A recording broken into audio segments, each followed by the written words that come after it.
তোমার একটা সুম্মা দিতে ইচ্ছা করতা মানুষজন আছে না, কি করবো পারবো বিদেশিরা তো সবার সামনে সুম্মা দেয় দিয়ে দেয় একটা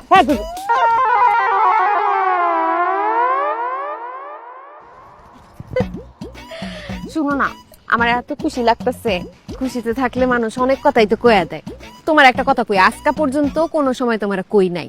তোমার আমার যখন সম্বন্ধ আইলো তখন কিন্তু আমি তোমার বিয়ে করতে রাজি হই নাই। আমি তো পুরো মানা করে দিছিলাম, কারণ আমি আমার ক্লাস 10-এর যে বয়ফ্রেন্ড ছিল মারুফ, ওরে তো মনে প্রাণে প্রেম করতাম। আমি তো ভাবছি যে বিয়া হইলে আমার মারুফের লগই হইব, কিন্তু আমি আমার লাইফের বেস্ট ডিসিশন তোমারে নিছি যে বিয়া করাটা।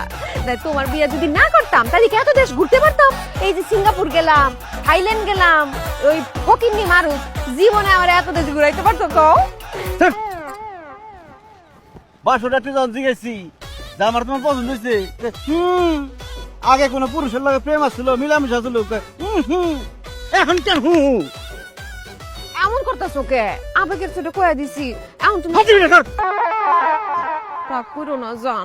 বয়ফ্রেন্ডে ভালোবাসছে, বয়ফ্রেন্ডে বিয়ে করতে চাইছে, এখন আইছে যে আমার এখন জান জান কি এর জান